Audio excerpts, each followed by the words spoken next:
ফালান তাজলিমু ফিহিন্না আনফুসাকুম, আল্লাহ বলেন নিজেদের সাথে আত্মজুলুম করো না। এই মুহররম মাসকে কেন্দ্র করে এক শ্রেণীর জাহেল নির্বোধেরা ইমাম হুসাইন এবং হাসাইনের নাম নিয়ে নানানভাবে তারা মরসিয়া জারি গায় মাইকে মানুষকে জুলুম করে, মানুষকে রাতের আধারে ঘুমাতে দেয় না, গান করে বাজনা করে। এগুলো কি ইসলামে এলাও? ইসলাম বিরোধী কর্মকাণ্ড করে শিয়াদের কিছু কৃষ্টি কালচার অনুসরণ করে তারা নিজেদেরকে আশেকে রাসূল বোঝাতে চায়, ইমাম হুসেন এবং হাসাইনের বক্তব্য বোঝাতে চায়। তাদের এই কর্মকাণ্ড অত্যন্ত নিকৃষ্ট কর্মকাণ্ড, আত্মজুলুম। শিয়ারা দেখবেন এই মাসে তারা ধারালো অস্ত্র শিখল বেঁধে নিজেদের গায়ে আঘাত করতে থাকে। পেট, পিঠ, শরীরের অঙ্গ প্রত্যঙ্গ তারা কেটে রক্তাক্ত হয়ে যায়। কেন? তারা ইমাম হুসাইনের শহীদ হয়ে যাওয়া, ওনার পরিবার পরিজন শহীদ হয়ে যাওয়ার এই দিনটাকে কেন্দ্র করে তারা নিজেদের উপরে কাজগুলো করে। মরসিয়াতে আমাদের এলাকায় এই জন্য সমস্যা আছে। একটা ঘর বানায়, এটাকে বলে মঞ্জিল বা ঘর, আর গুড়া বানায় কাগজ দিয়ে। এদের মধ্যে আর হিন্দুর মধ্যে কোনো পার্থক্য আছে? আপনারা বলতে পারেন হুজুর কথাটা অনেক করা হয়ে গেল। এগুলো কই পাইছেন? ইসলামের সাথে এগুলো কোনো সম্পর্কই নাই। কোরআন হাদিস আপনি যাচাই করেন, এসবের সাথে তো ইসলামের কোনো সম্পর্কই নাই। দেখেন এদের যে কর্মকাণ্ডগুলো, ইসলাম বিরোধী কর্মকাণ্ডগুলো। প্রথমত এই মাসে আল্লাহ বলছেন কি? এই মাসে বলছেন ফালা তাজলিমু ফিহিন্না আনফুসাকুম, তোমরা জুলুম করো না, মানে পাপ করো না। গান বাজনা ইসলামে কি পাপ নয়? পাপ। এরা পাপ করছে, গান বাজনা করছে। শুধু তাই নয়, আমি গত 2022-এ এক মসজিদে ছিলাম। এই মসজিদের মহল্লার সব কয়টা মানে মহল্লার যত অধিকাংশ মানুষ কিন্তু একেবারে নিরেট বলতে পারেন, অধিকাংশ মানুষ মূর্খ, জাহেল। তারা এই মহরম যখন শুরু হয়, মহরম 1 থেকে নিয়ে 10 তারিখ পর্যন্ত টানা রাইতে দিনে, আবার বিশেষ করে রাত্রে তারা মিস করে না, গান বাজাইতে মিস করে না। সারা রাত গান বাজাবে। আর মুসল্লি বা যারা সাধারণ মানুষ তারা কিন্তু ঘুমাইতে পারে না। আমি নিজেও খুব কষ্টে ছিলাম, মানে রাতে ঘুমাতে পারি না, এদের এই যন্ত্রণায়। রাতে ঘুম না হলে কিন্তু এমনি শরীর ভালো থাকে না, কিছু বলতেও পারি না। কিছু স্থানীয় লোকদেরকে বললাম তাদের এই কর্মকাণ্ডগুলোকে আপনারা বন্ধ করেন না কেন?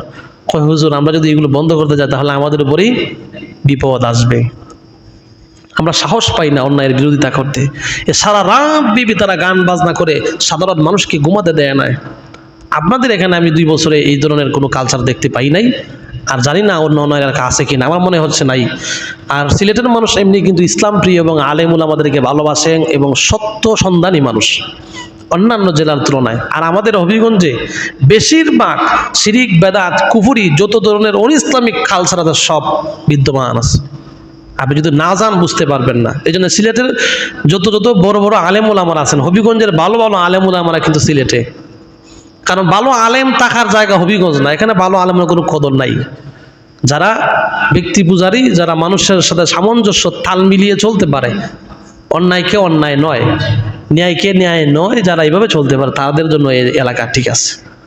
এগুলো বন্ধ করতে না, আলেমরা কোনো পদক্ষেপই নিচ্ছে না, এইভাবে চলছে। এই যে গুড়া বানায়, হিন্দুরা বানায় মূর্তি, দীর্ঘদিন দুর্গা পূজার পর তাদের মাকে তারা নিয়ে খাদে ফেলে দে, পুকুরে ফেলে দে। তারাও কি করে 10 দিন এই মূর্তির পূজা করে, 10 দিন এটার পিছনে বুকে এভাবে কিল দে আর বলে হুচ্চুন হাচ্চুন বলে। নাউযুবিল্লাহি মিন যালিক।